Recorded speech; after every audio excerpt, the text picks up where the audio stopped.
Hello, everyone. Welcome to the Cosmic Matrix podcast with your hosts, Bernhard, Gunther, and myself, Laura Matsu. And today's topic is going to be about embodiment and healing trauma. And as always on this podcast, the first hour we're releasing for free to the public, and the second hour we'll go more in depth on this topic will be available on the veilofreality.com membership forum. So without further ado, we're just going to get right into it. So first off, what is embodiment? And I guess I'll just say my own personal definition.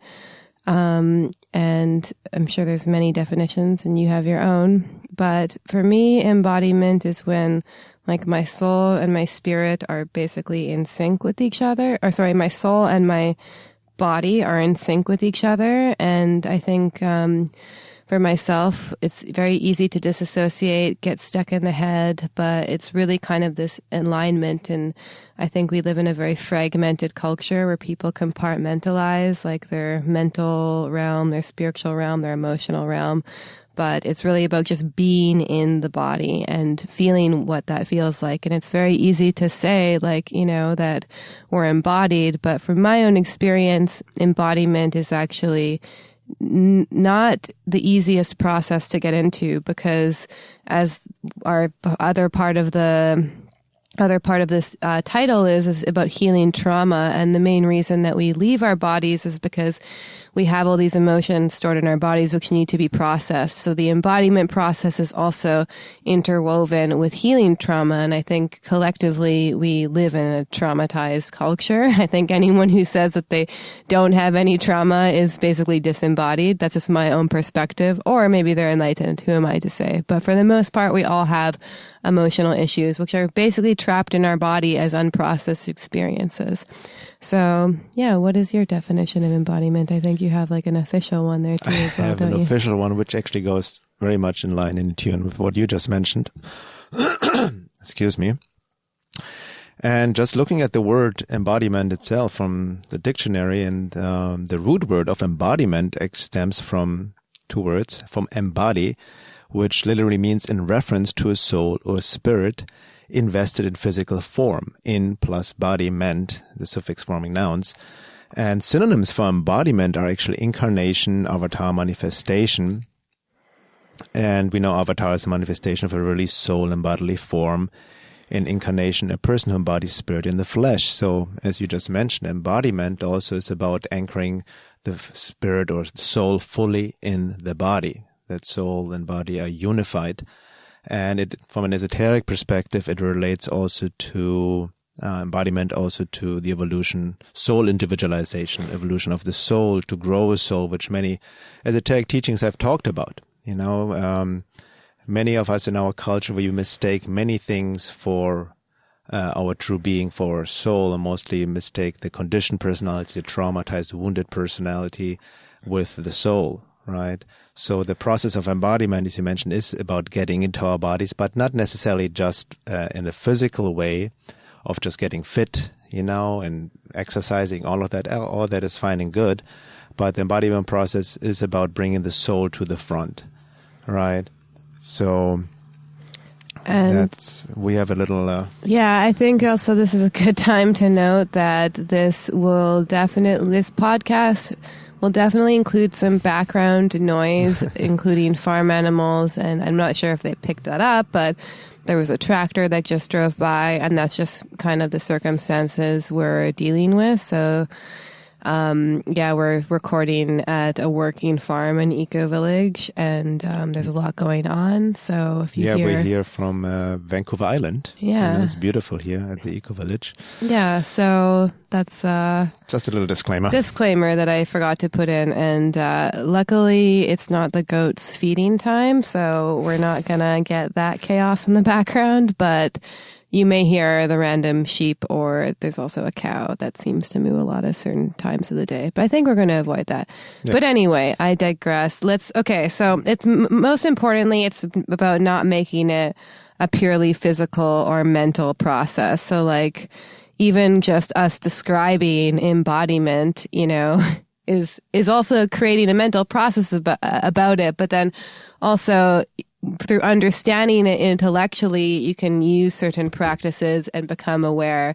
But for me too, it was really through my own meditation practices and own embodiment practices, which we'll get into later.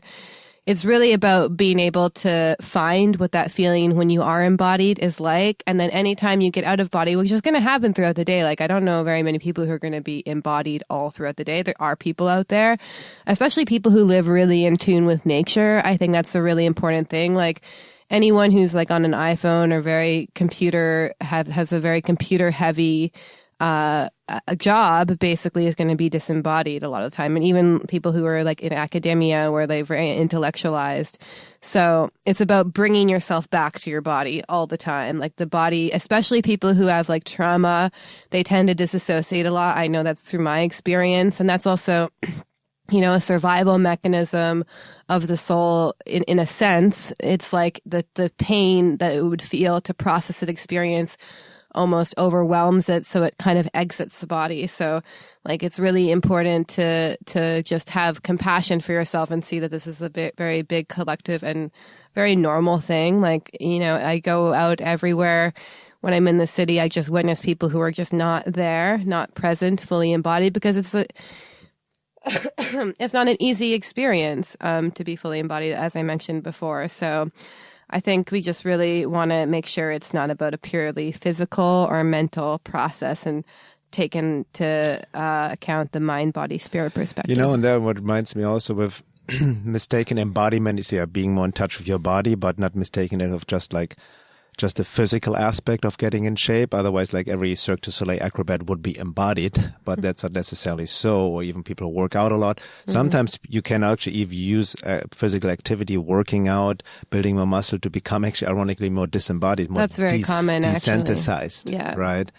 So it's really important that there's a deeper process that relates to soul integration, also emotional intelligence. And like you said at the beginning, when you're really engaged in this process of embodiment, right, it also will bring stuff that we've suppressed, wounds, trauma, emotions we've suppressed all our lifetime, even lifetimes, will come up in that process. Yeah, exactly. And like at first, it's definitely more difficult depending on what kind of background you have, but then it does get easier. Like I'll just give an example. For instance, today through my own meditation process, which is a very embodied meditation, which we'll get into later. But even just the other day, I had this experience where I witnessed at the airport waiting for you that this old woman and her daughter were there. This old woman basically didn't want to get on the plane, and she obviously had dementia or some severe mental illness that I think was caused from old age. And I could just see them, like she was just having a meltdown. Her daughter, I could see the pain on her face. Like I could see like decades of pain of having to deal with this. And I was just feeling for her. And then, interestingly, today through my meditation, I was just scanning my body after I had done some deep breathing, and I felt all those memories come back. And I realized like that was actually a little bit of an unprocessed experience that was stored in my body just from witnessing that. It was very interesting how I got that flashback again. So it's also, maybe we can go more into depth about this whole like embodiment is like this hero's journey. It's a spiritual journey. And I know in the meditation teacher, I really like Reggie Ray. He talks about the somatic descent and descent into our bodies. And it's also a descent into like almost the underworld. And I know you went into really like great depth on this on your hero's journey webinar. So maybe you could talk about more, like just give a little short intro to what that entails. Yeah, the hero's journey is based on, as many listeners maybe know about Joseph Campbell's work, right? The archetypal hero of the journey, leaving the known world, going on to the adventure and going down into the underworld, fighting demons within and without, liberating the princess, becoming married to the princess, and the unification, which is all symbolization or symbols. Mythology for actually that embodiment process, also because the embodiment process also relates to the alchemical marriage of the inner male and female. Could you talk a little bit more about that? in that sense, it relates to, like what you mentioned at the beginning. In our world, we live, mostly in our heads. Like the disembodied state is it's a state of head-centric living. And especially the modern culture is geared towards, we're constantly on iPhones, smartphones, computers, we're driving, we're constantly in our heads, not feeling in our bodies. So this head-centric analytical existence of just being caught in the head is the quote-unquote male aspect of consciousness. And the feminine aspect of consciousness is grounded in the body, in the gut, in the pelvic floor, right? Where our own intuition also is located, and where we actually, our own compasses, where we make decisions from, or quote unquote should be making decisions from, that is finely tuned to who we truly are, to us, because most people would also realize that, and I'm not taking myself out of the equation, when I'm on my head-centric, you always look outside yourself for somebody to tell you what to do, right? Or you compare yourself to others. Yeah. Right. So, the whole process, sorry, it's a small studio here, hitting things. The whole process of the hero's journey is also the journey of the reunification of the inner male and female. And when the hero liberates the princess and marries her, he liberates his own inner feminine aspect, right? And it's a unification of mind and body, really. Yeah, it's like syncing the mind and the body, which is also like Chögyam Trungpa talks about that. That's like synchronizing the mind and body. That's supposed to be the point of it. Exactly. Like your meditation practice, essentially. Yeah. And in that webinar, you mentioned the hero's journey, the process of embodiment. I go way deep into all of that. But we touch on some of the aspects here of this podcast. Yeah, exactly. So if you want to kind of understand more of the spiritual perspective of that more in depth, you can go through that webinar, and that'll be a great teaching. And and I think the most important part, though, is even referenced in the hero's journey, it's like this descent into the underworld, and also a descent into the unknown, is because I don't know, maybe some Montessori or Waldorf schools, or some homeschoolers, but I don't know any schools who teaches children how to be like, listen to your body. What's your body telling you? And that should actually, I feel personally, be one of the most fundamental teachings we should teach children, because already naturally they are listening to their body. That's the thing. And I heard this amazing definition of sanity the other day is from a meditation teacher, not the one I just mentioned, where sanity, and he was paraphrasing someone else, but sanity is basically the body receiving the message first and then the mind responding. And insanity is where the mind receives the messages first and then the body responds, or rather most of the time reacts. And you can see that in, in action. So say you have like an intuitive feeling about something, and then like your mind tries to rationalize, because when you also have this information coming in your body, like most of us don't have actually the translation tools to like actually know what that is. So that's also something to watch out for, is like through this process of embodiment and receiving information, we also have to realize not only do we have to get into our body and receive the information, but you also have to become accurate translators of the information as well. Like, so say if you have this experience and you feel very triggered and very fearful, it may not necessarily mean that the situation that triggered it is dangerous, but that could be trauma arising in your body. And then also having the wisdom to develop that intelligence. And in the alternate sense, when the mind receives the messages and the body responds, that's when like our mind goes spinning in circles, like worrying or creating some less than ideal state, and then the body starts getting a reaction from it. It's like we're creating like a thought form that almost like starts integrating into our body. So yeah, exactly. And also I just want to touch upon what you just said. In our society, now it's like you mentioned, in our educational system, in our schools, we're not being taught anything about embodiment. We're not being taught anything about the body-mind connection. We're not being taught anything about emotional intelligence. The mind, the IQ is in fact worshipped, right? And I would even say that's by design, right? It ties into the whole matrix control system. If the government would be truly in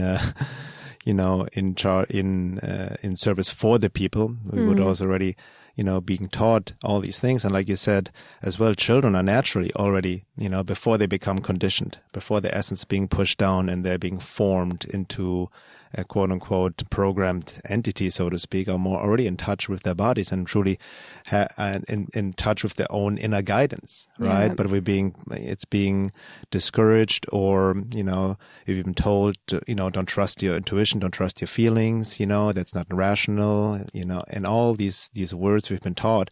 And especially men, I feel, are very much conditioned in that way, because it also, the whole embodiment process, like you said, it brings up stuff, right? So it requires a certain vulnerability, right? To be able to accept certain emotions. And we are afraid we don't want to feel quote unquote negative emotions, right? It's a constant pursuit of pleasure and avoidance of pain. And many people just don't want to show that, don't want to feel that side. They want to show it to others because they're concerned how others may think of them, or they're weak. Yeah. You have the male wound, let's say it from this perspective, boys don't cry, don't be a pussy, like all this suppression, and it just gets stuck and stored in the body. Yeah. Yeah, exactly. And that's also just leading to what you said earlier about schools. That is, it must be by design, because if you, like, for myself, like I was a very sensitive kid in school, and I had such a strong reaction against like sitting in a desk and just having to listen. Like my body actually was not wanting to be, and like I went to like basically a public school, and my body was not wanting to be there. So if they were to teach kids to listen to their body in school, it would actually probably make the whole system break down. Exactly. They would realize we don't need government. What is this statism? Yeah, exactly. And they'd be like, why are we learning like this? Like, I think that's also why there's more, if you look at these more quote unquote alternative schools like Waldorf and Montessori schools, one of the main things that they do is having a connection to nature. Is like a lot of them are like by streams, and so because they realize that's also a really important part of embodiment is when we spend time in nature, it's almost like if you don't have any sort of like meditation practice or mind-body practice, I think the most accessible way to get embodied is to be in nature, because usually, unless you're listening to a podcast or something, which a lot of people do as well, but when you're in nature, it actually kind of arrests like all the kind of mental, intellectual activity, and you're just enjoying that experience. And there's some sort of, I feel, subtle synchronization that actually occurs, although I think that's not the only thing.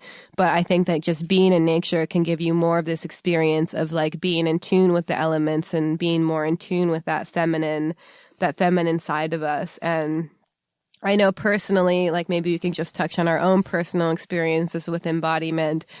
But for so far, I started out like I had like at least like a decade plus of like severe sexual trauma that I had not dealt with, and I was just masking with pharmaceuticals basically.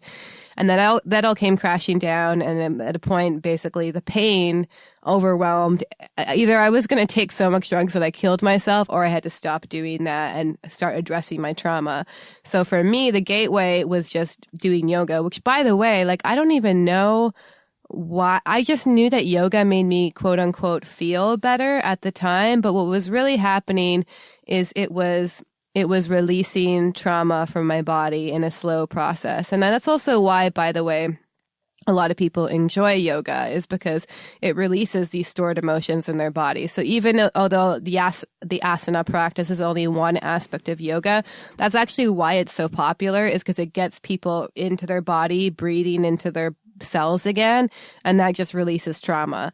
So for me, when I started doing yoga, like I remember the first time I cried in a yoga pose, I actually cried about a breakup that I had that was fairly recent, and I didn't even cry about, like it was so stressful and traumatic that I actually didn't cry about it until I was in that yoga pose. And it was like I was having a flashback, almost to like the time when it happened, and I realized, okay, that was like stored in my hips, which is the psoas, is like that muscle is actually called the seat of the soul. So like a lot of people hold tension in their hips, and that's actually where a lot of our most traumatic experiences and even stuff from past lives is stored, I feel.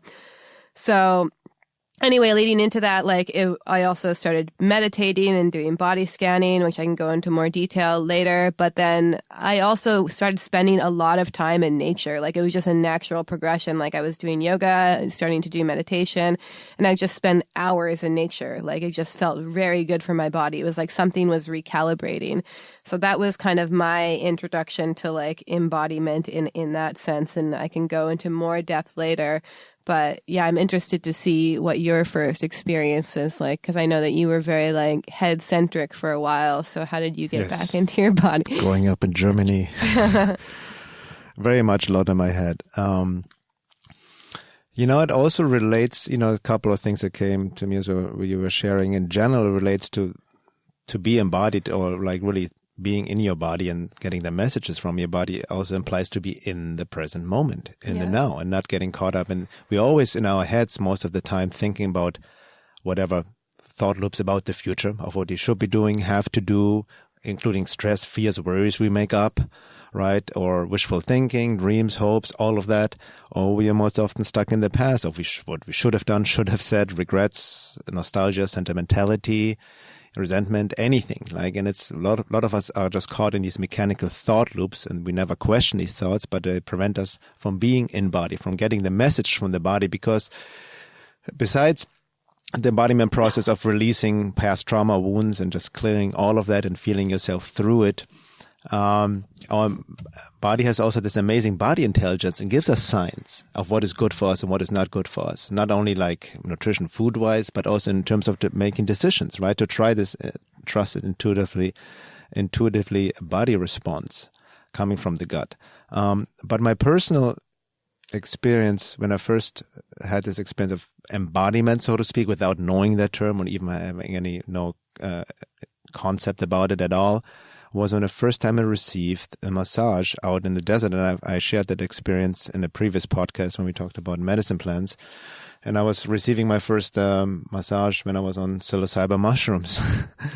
And, as my friend who became my mentor later on, a massage therapist and yoga teacher, worked on me, I literally realized that there's energy, there's information, there's memory stored in my muscles, and they were released. And as you're working on me, I had flashbacks to my childhood, of just stuff coming up, my parents' stuff I didn't know about, emotions I had suppressed. And I'm not saying that was just more intensified through the psilocybin mushroom experience, but I had many of these experiences when I started working more with bodywork. So for my personal path work, receiving a lot of bodywork. By bodywork, I mean different types of massage modalities, to structural deep work, rolfing, to deep tissue, to even more subtle work, SLM massage and all of that.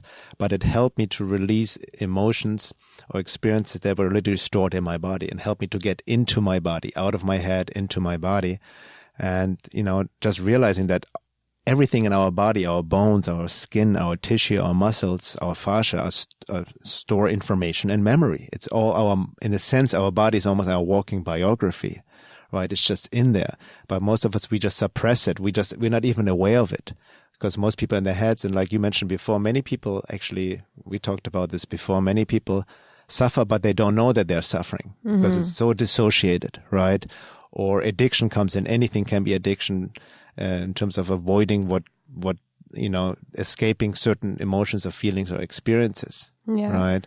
So again, but then also later on, yoga and meditation has helped me as well to get deeper into my body and get those messages and release them and feel myself through them. Yeah, and I think just bringing back to what you said about being in the present, I've also noticed that. I know I've made this mistake in the past. Like, people can also intellectualize that and be like, my mind is in the present, but my body is not there. Like, to really be fully in the present in your body, like, in my experience, that's an intense experience, because to be really fully there, like, that means you're open to whatever is happening. You're completely the receiver of whatever that experience is. And so that takes a lot of bravery. And that's also why it takes a lot of bravery, I feel, essentially, to go into your body, because it's like, okay, like, I'm going to face whatever comes up.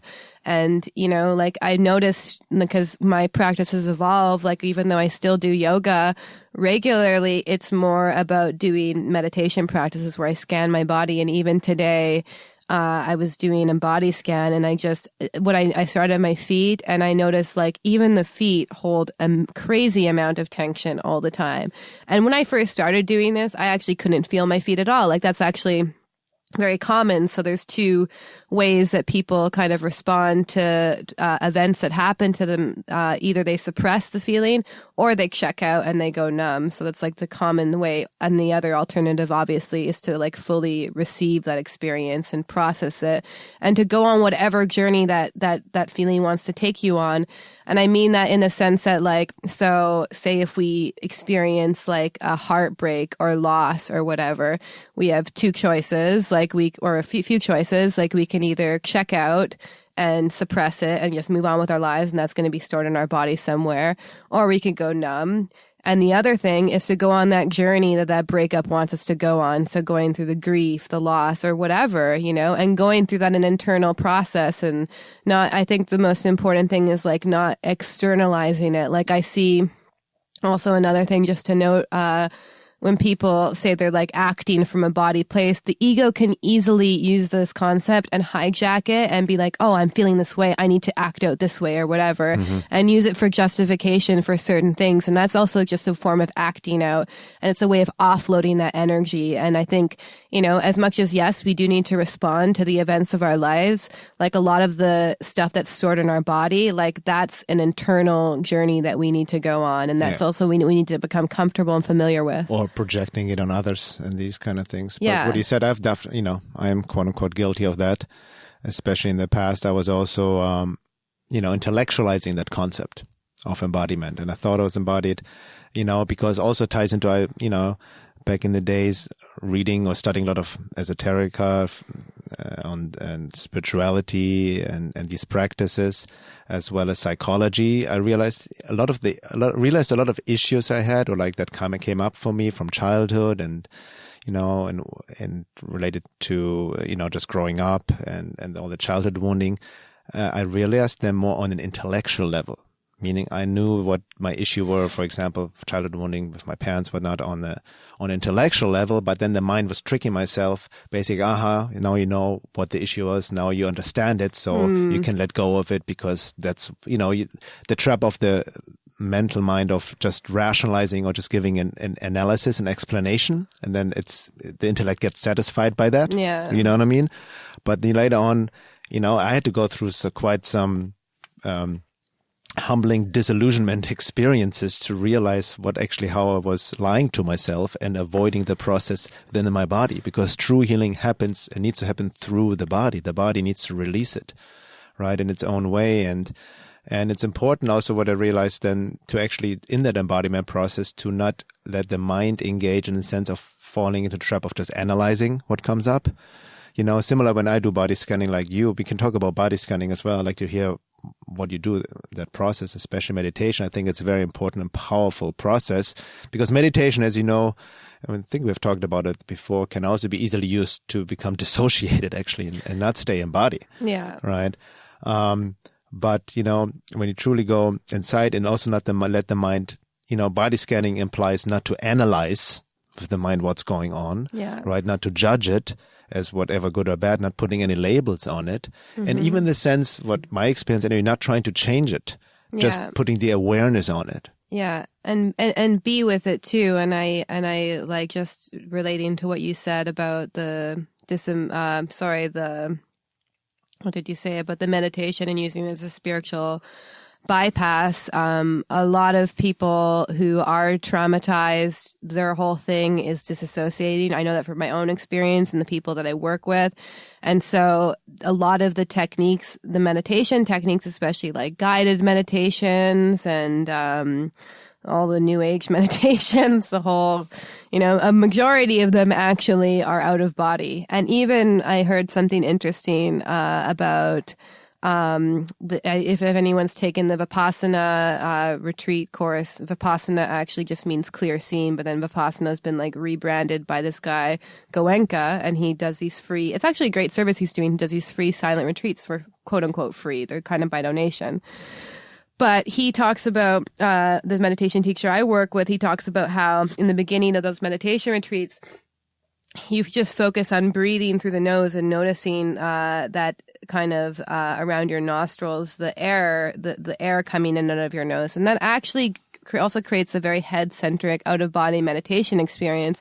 Also, when people do the meditation focusing on their third eye, it's like the same way. It's like you're just focusing on, yes, you can achieve some kind of quote-unquote meditative results, but I find that they're not these embodied results. So also being aware that like a lot of meditations, like we also need to develop and kind of adapt meditations to the times. And I think that what I'm seeing the trend is like a very more somatic approach to it, because we're realizing that like, yes, like, you know, there's a million types of meditations that you can get into, and a lot of them actually can make you quote unquote feel better.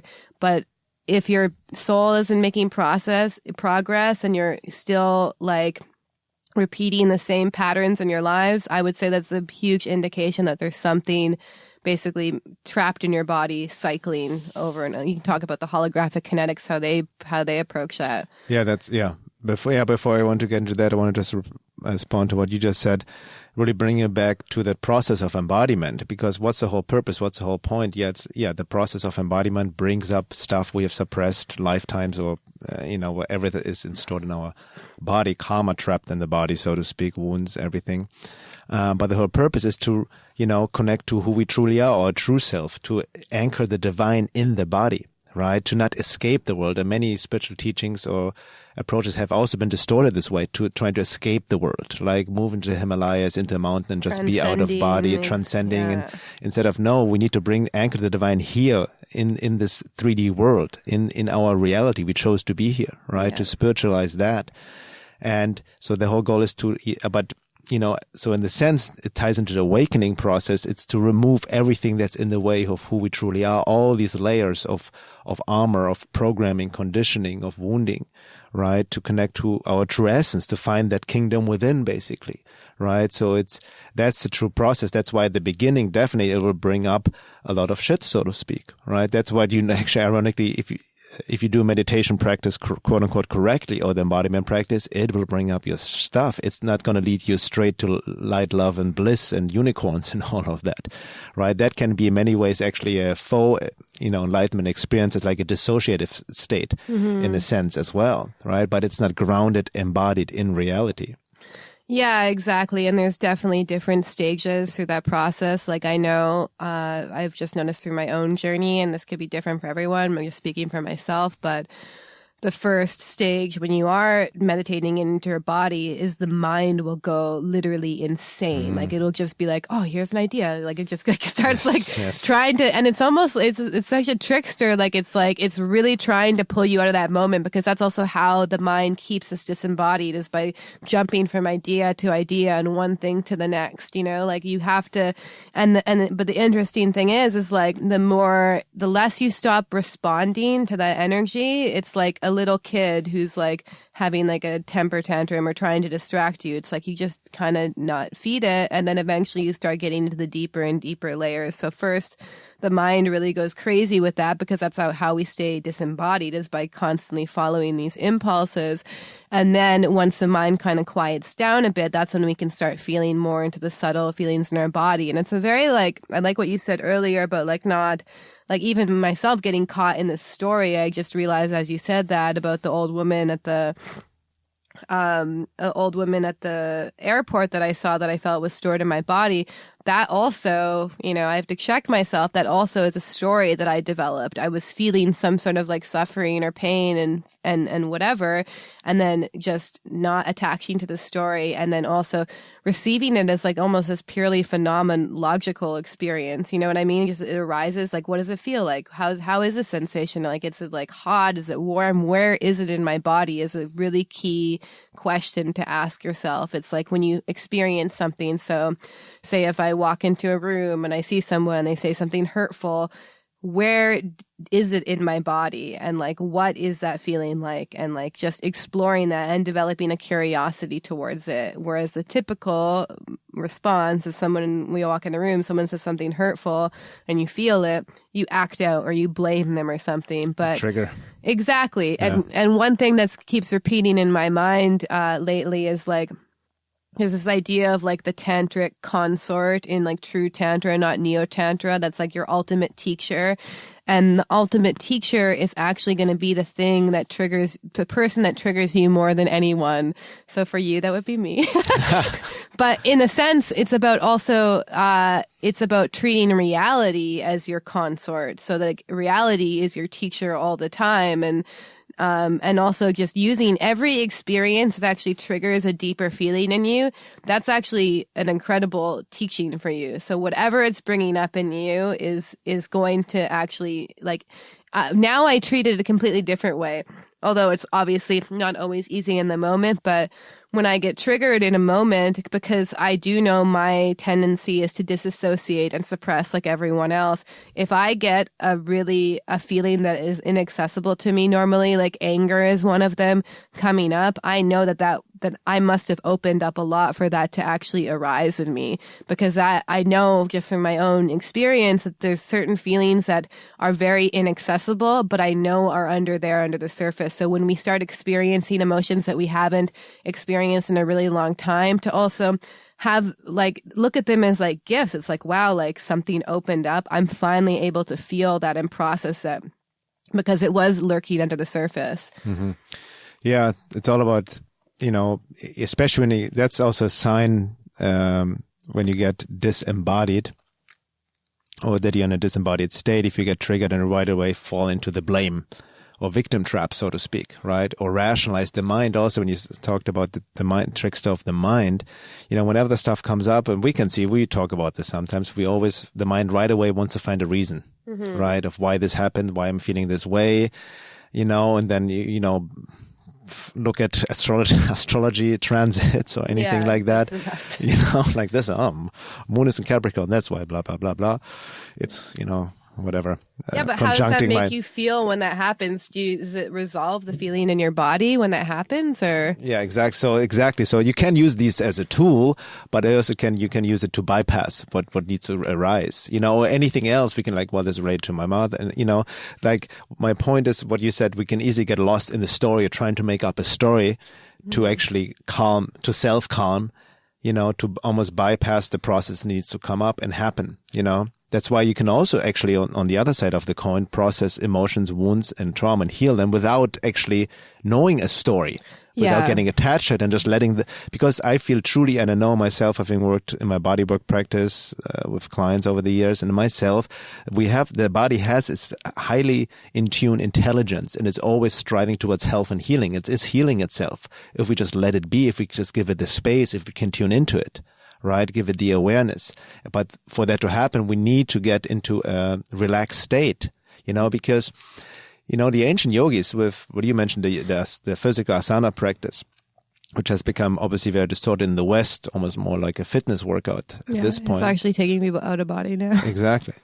But the ancient yogis understood the body-mind connection. They understood that when you relax your muscles, your tissues, and all of that, you relax the mind at the same time. You get more the parasympathetic nervous system. You activate the vagus nerve through intense breathwork, pranayama. That's how you relax the body, right? That's how you become more embodied. You stay more embodied in the present moment, and you let the body do its process and spiritualize the body and release whatever needs to be released, not only in a physical level of tension, but also on an emotional level.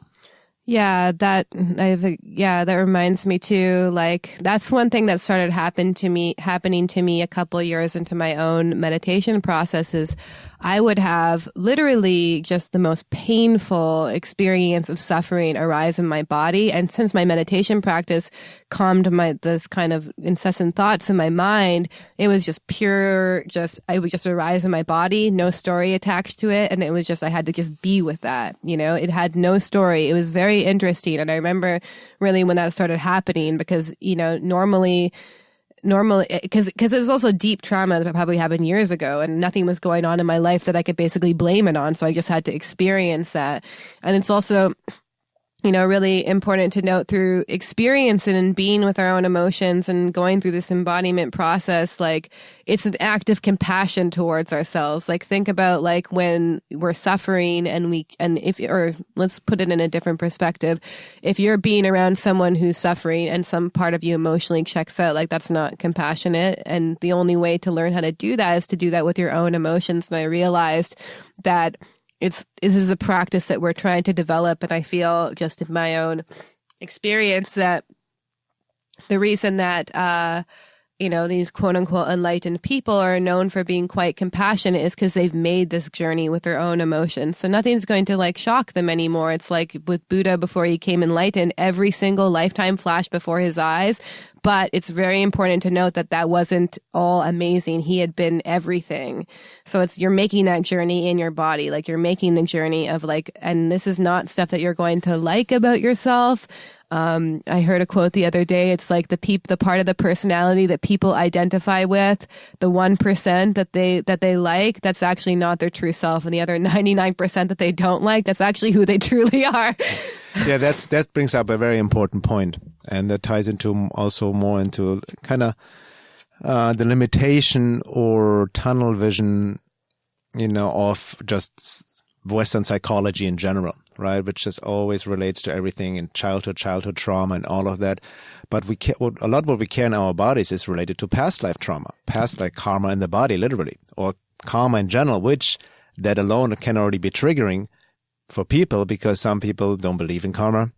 Some people don't even believe in past lives. You have atheists and, that's where they're at. You don't want to convince anyone, and how can you prove it that you have past lives, but there's, it just even makes sense from a soul evolutionary perspective that a soul incarnates over lifetimes to learn certain lessons. And karma has also been, speaking about karma, maybe we can address it a little bit in terms of karma in the body, how wounds are stored, like any experiences we had, because it also relates to exactly to what you just said in past lives. We haven't always been nice people, so to speak, to say it lightly. And none of us have been, I forget how many people thought they are like some sort of queen and king in Egypt, right? Yeah, exactly. And all that nonsense. So karma in itself is not, there's even no such thing as good or bad karma, right? And you can also, I see it in this day and age how people oversimplify, oh, this is just your karma and all of that. But the point is to, really to take full self-responsibility to whatever happened in our lives, because the universe and the soul is, in the process of soul's evolution, is constantly striving towards harmony. So there's no such thing as good or bad karma. There's only balance and imbalance. And it's just, you see it in various ancient esoteric teachings, including Hermeticism. There's just cause and effect, right? So whatever we put into motion, certain actions, behaviors we have engaged in, be in the past life, it just creates cause and effect. It creates a counter reaction, right? And that can carry on over lifetimes. So in a sense, it's always rebalancing itself. And the whole purpose of karma is just to learn lessons, to learn our own creations, to learn that what we do unto others, we will experience on some point on ourselves. Maybe not the same lifetime, maybe in future lifetimes, maybe not exact way, but it is a mystery. And the point I was trying to make, it's even impossible for the mind to figure it out. Yeah. Because so much comes into the equation, right? It could be like something we're dealing with, like I said, just basic childhood trauma, could be intense trauma, sexual abuse, whatever happened in our childhood, many things we maybe don't remember.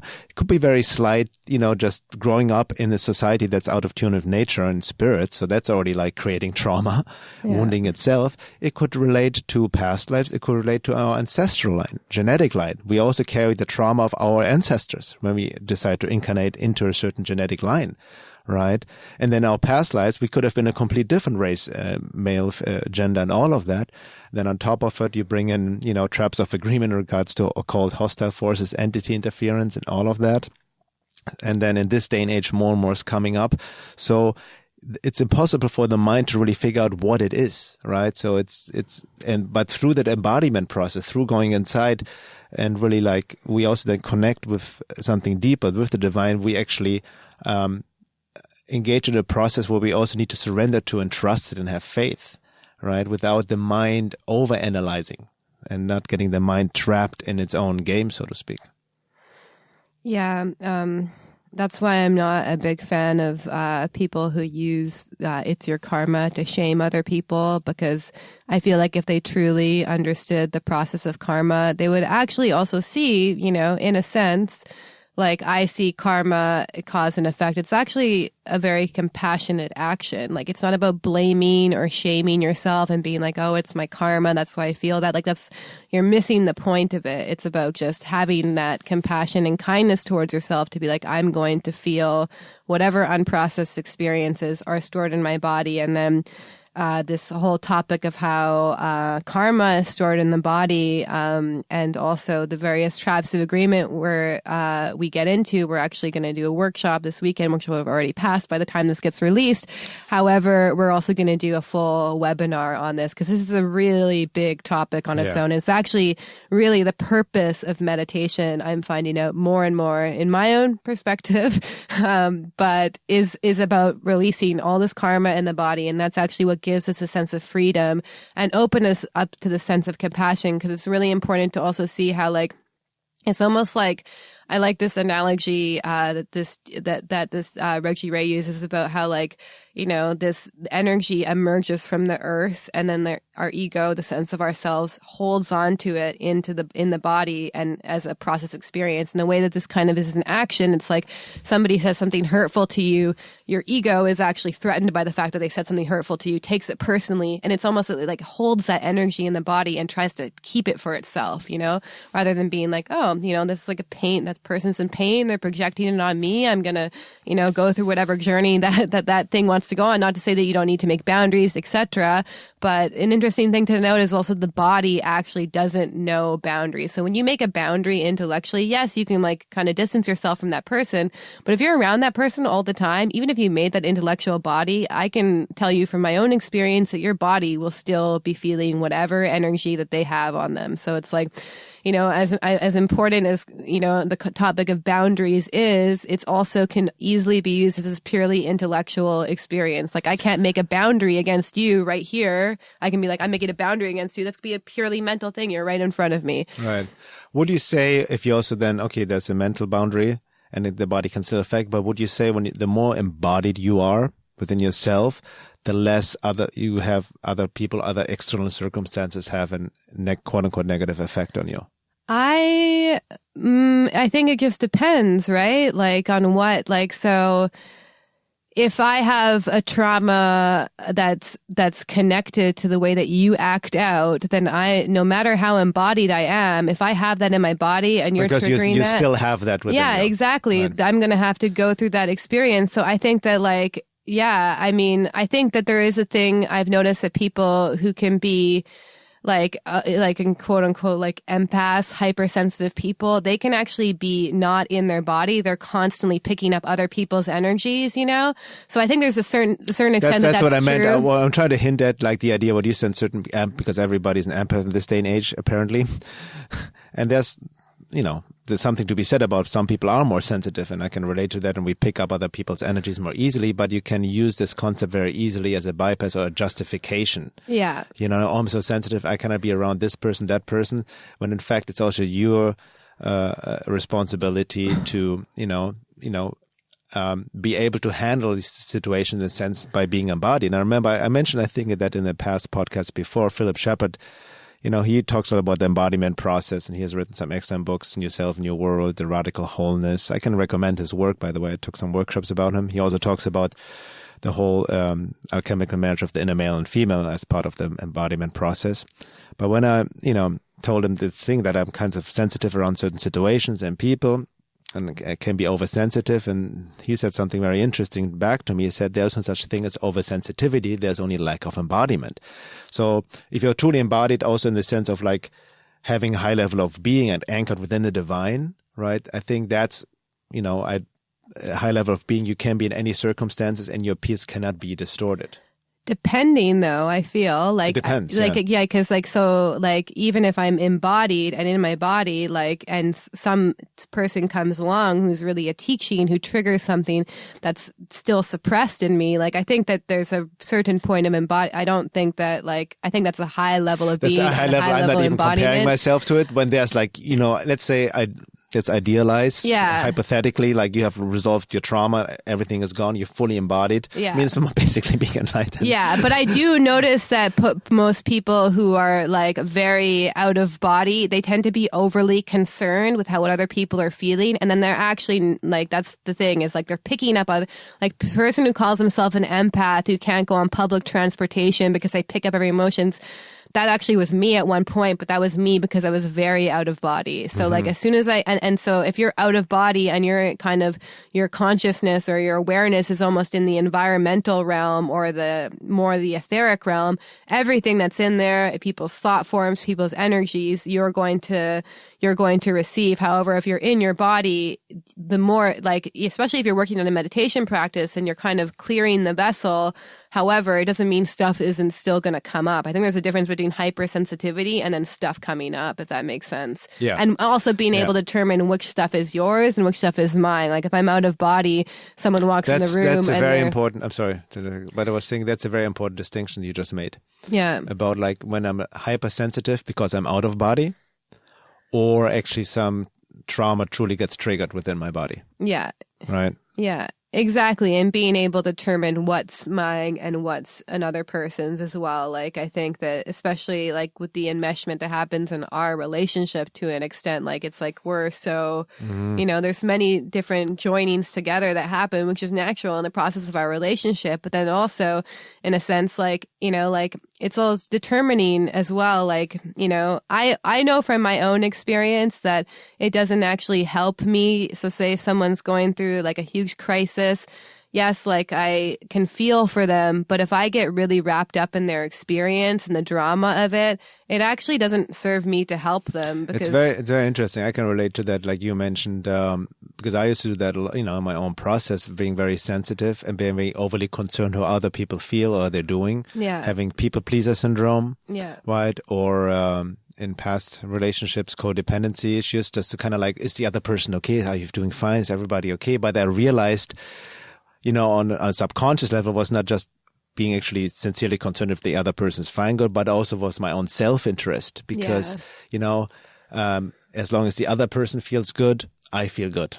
Yeah. And then also I feel in that instance too, it's about being with what comes up in you and the other person isn't feeling good. So whatever is arising in you, developing a relationship with that. So say if someone's uncomfortable and I immediately go into like guilt and shame, like I did something wrong, that's actually the thing that's arising in my body, which is a journey for me to go on. But the more I get involved in their own experience, the more it makes it so I have to avoid going through that process as well.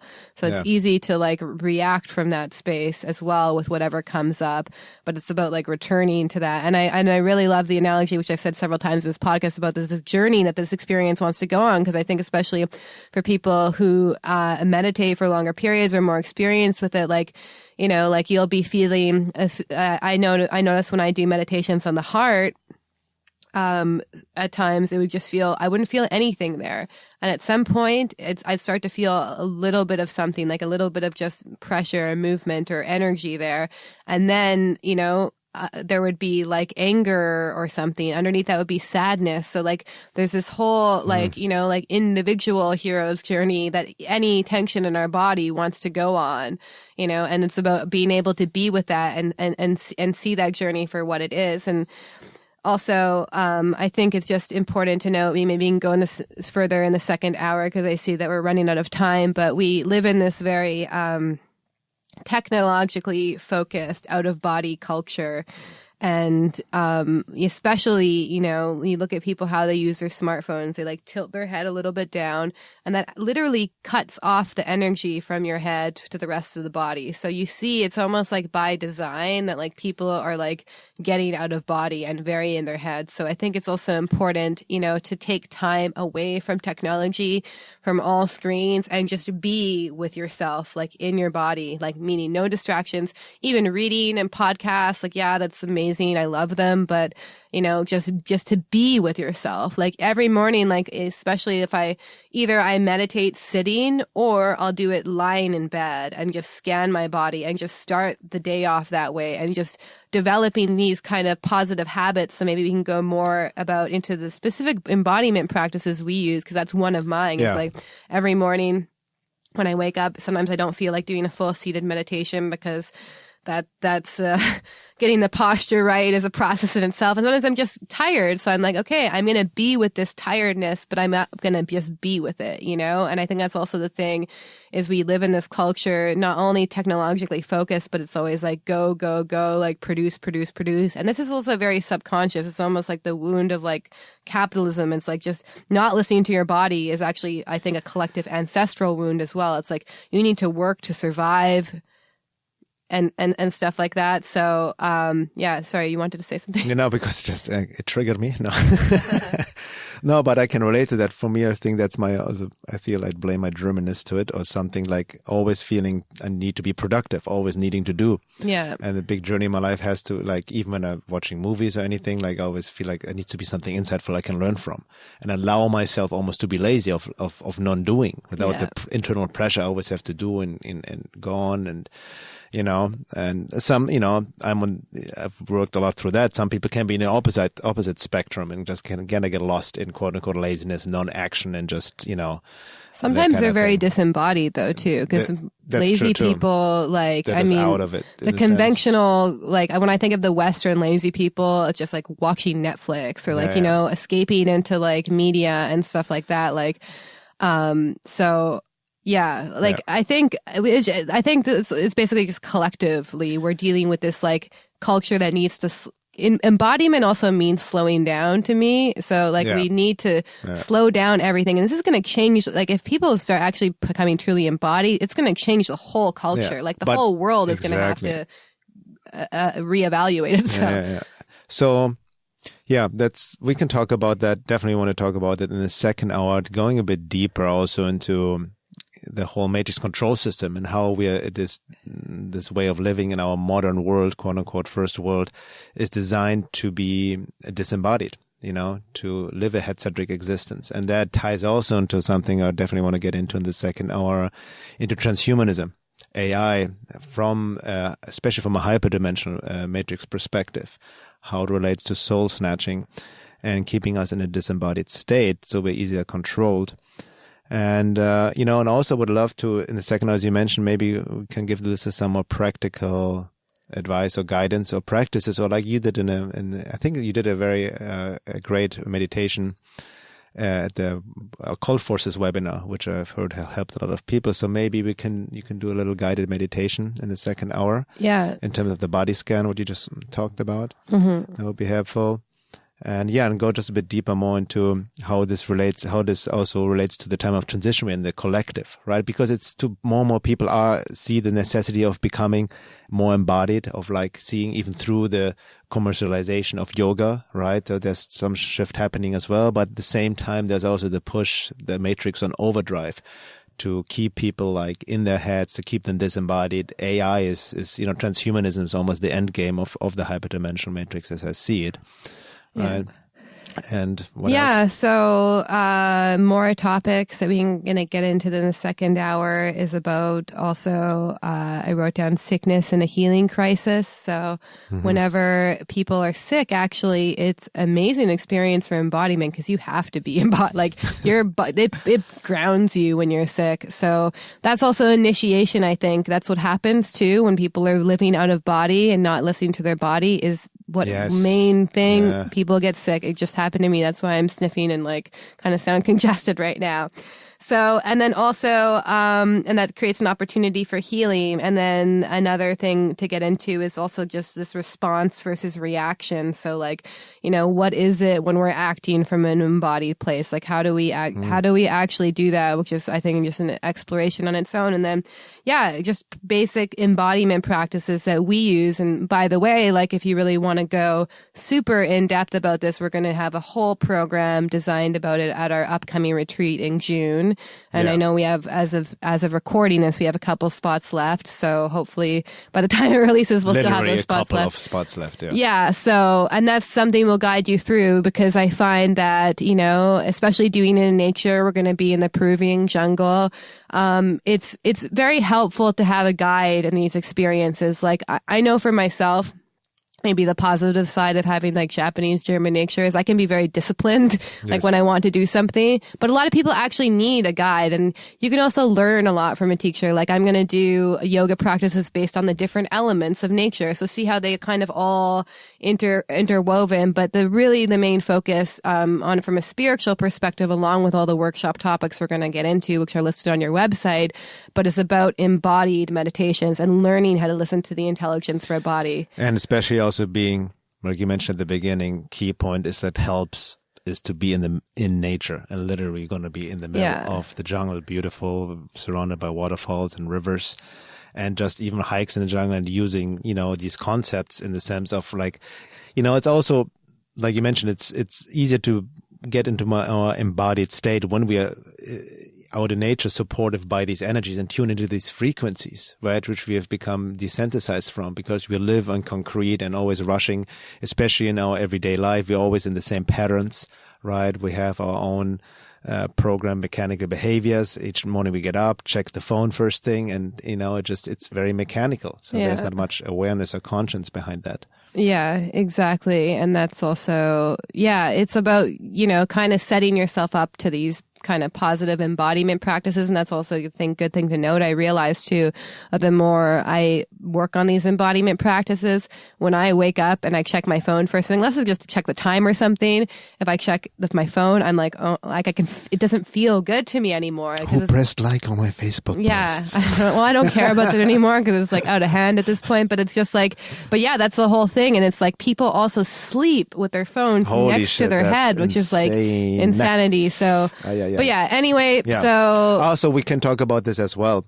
That's it ties into in the second hour besides transhumanism, but also how Wi-Fi, 5G, upcoming 5G, EMF radiation also interferes with the embodiment process by design. Yeah. But the second hour is available. You can access it by signing up to the membership on my website, veilofreality.com. And it also gives you access to our membership forum. And we have amazing discussions already going on there with people from all over the world. It's a private membership forum. And and you have all access to all the past episodes, all the second hours, the archive, and hopefully see you and hear around in the second hour. Yep. Thank you for listening. Thank you. Bye.